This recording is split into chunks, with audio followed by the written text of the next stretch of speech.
All right, let's take a look at our pick'ems for this week. Admittedly, not a good week for the show. Not a good week for the Oh, show. We terrible both week. I lost. I know on my 5 and 4 point games. I know that for sure, I and also I know did I as missed. well. Oh, that is gross. A whopping 7 combined points for the guys, 2 and 3 records on both sides. And then yeah, as you mentioned, you missed your 3, 4, and 5 points. I missed my 2, 4, and 5. Um, we got UCF right though. Got UCF I winning. wish we had been more confident about our Arthur Gustavo Malzahn. That's shame on us. But the only game that we collectively got right, we both missed on Kansas State and Iowa State. Um, you had Arizona State and I had Baylor, so that evens out a bit in that direction. But the lead's getting pretty tight here.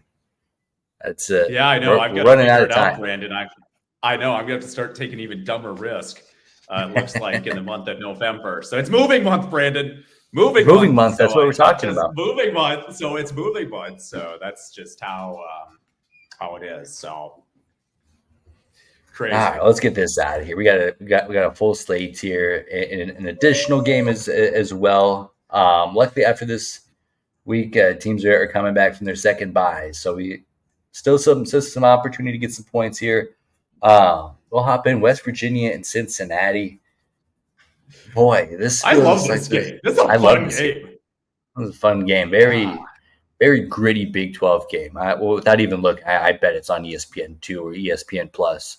This is a Big 12 football game at its finest. I guess I'll take the home team. I mean, Cincinnati, 2 points. Let's knock that off the board. I'm just quickly just going through this entire slate, Brandon. I'm going to take Cincinnati too. I do like the Bearcats at home. And ugh, boy, these are some semi-gross games in terms of I love it. difficulty. I'm going to show some real confidence in Bearcats. I'm going to go 4. Up next, we have Iowa State and Kansas, a home game for the Clones in Arrowhead Stadium. There's no doubt in my mind that there's going to be a significant Iowa State buzz in that Oh stadium, yeah, especially considering where Kansas is at this point in the year. Home game in Arrowhead. Where are you leaning here? I'm going to go Iowa State. I have to, Brandon. I've got to keep supporting my clones. Confidence level, I'm still trying to figure that out, though, because I felt great picking them over Texas Tech. Kansas is still kind of a frisky team. Like, I don't care. I know their record says what it is. That's a frisky Kansas team, ladies and gentlemen. Iowa State, but I'm only going to go. I'm looking at these other games quick. Iowa State 3.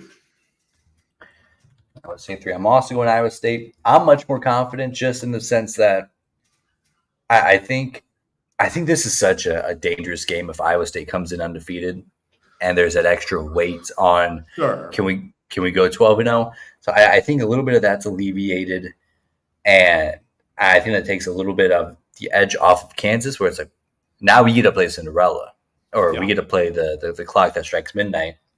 So I like Kansas State or Iowa State. I like them at a 6. And I think that also speaks to the level of confidence I have for these other games.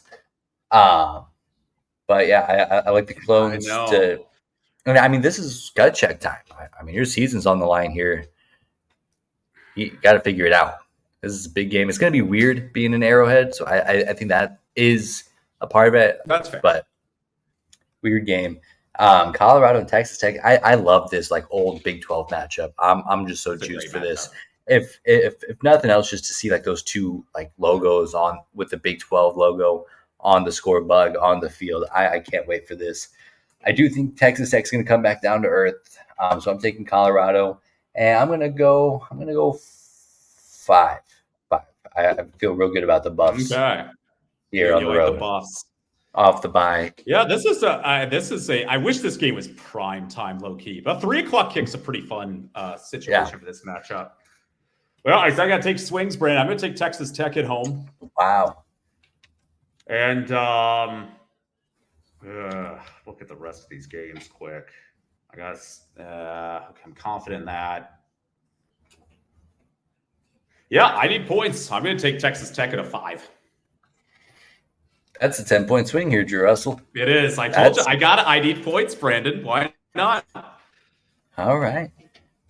Now Swinging. Arthur Gustavo Malzahn the third heads on the road to Arizona State, who we're both very excited about. Um, I'll let you go first. Good luck with this one.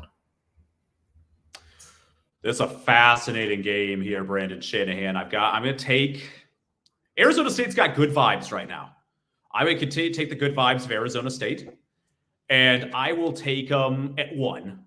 I'll take them at 1. Boy, that Texas Tech, I feel like I'm going to regret, but we're here now. It's locked in. That could be we're locked in. That could be a nail in the coffin game at the end of the year. If we're looking it could back. be. Or I'm right back in it. Right back in the swing of things. You're absolutely right. Whammy. Whammy. Boy, that would be pretty fitting as I finally buy into Colorado and the Coach Prime, and they blow it against Joey McGuire. Joey McGuire of all coaches, like the one that I've banged the table for time and time again, and he comes up and bites me here. I like Arizona State too. I'll give them 2. Let's go 3 points here. And I think that the difference for me is that's a lot of travel for UCF. Now, we also saw a team from California travel, 2 times those to the Midwest, and it didn't affect them even a little bit. In fact, the home team seems sluggish, but, we're a Big 12 show, so we won't get into that game. But that's a tough travel day. Arizona State's buzzing. Good game there.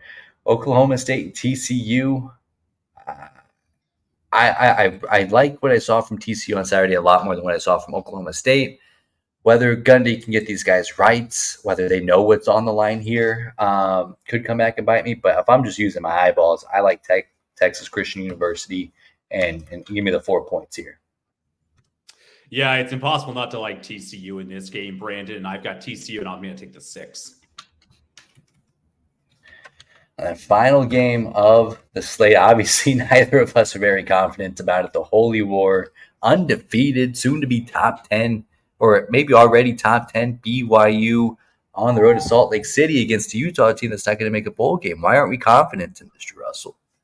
It's a rivalry game, and it's 2 teams that absolutely hate each other as well. Utah's at home. You feel like it's going to be a gunky game. I still got BYU. We got to support our team that, can definitely still make it as an at-large if they can't win in their conference championship game. So I'm taking BYU, but there's a reason we're not confident in this game, Brandon, because I just think that there's something funky about this matchup. I'm right there with you. Although I don't think I actually. Oh, I see what happened. I see. 9:15 kick as well. That's gritty. That's Big 12 after dark. I love it. I like BYU here just for the sense that you're right. It's going to be an ugly game. Neither team is going to have a huge ton of explosive plays.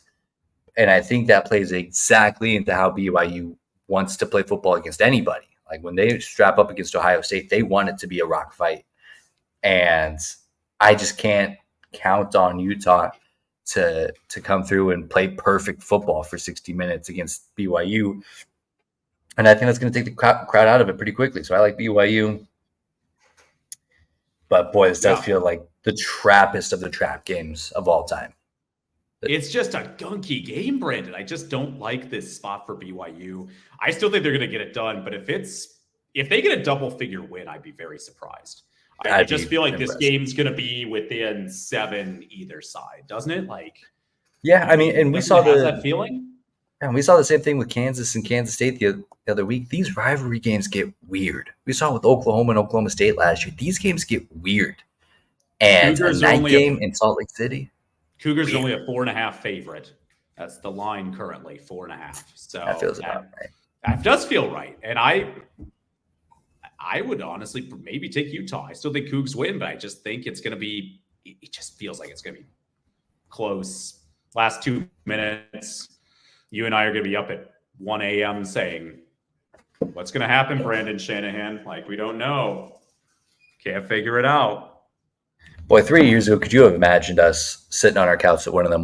watching BYU and Utah with their Big 12 flags out? No, I couldn't have.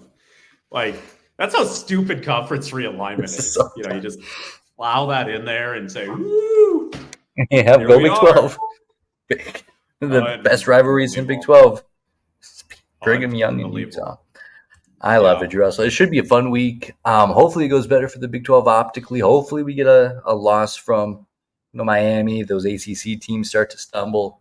And hopefully Oregon and Miami win that league cleanly. SEC is going to be weird no matter what happens down the stretch.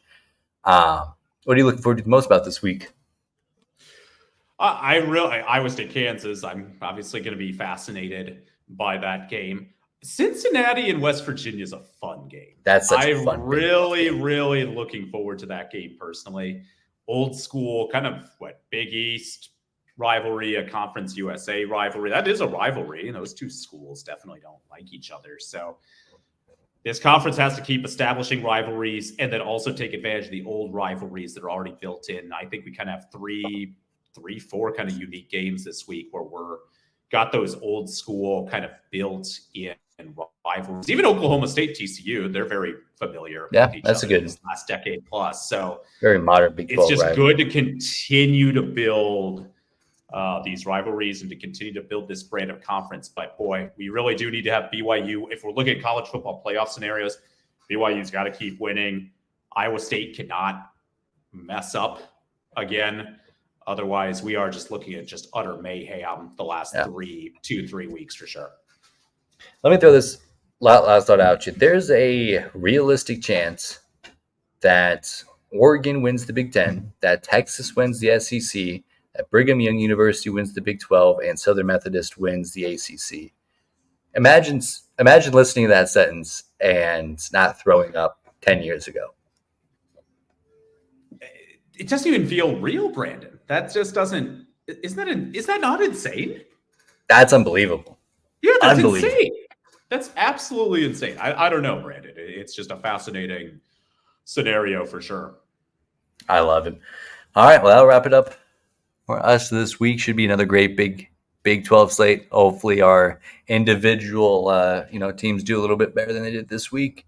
But it's going to be a crazy rest of the way. Yeah, and guess what, Brandon? College basketball also begins We're back tomorrow. We will do a preview show.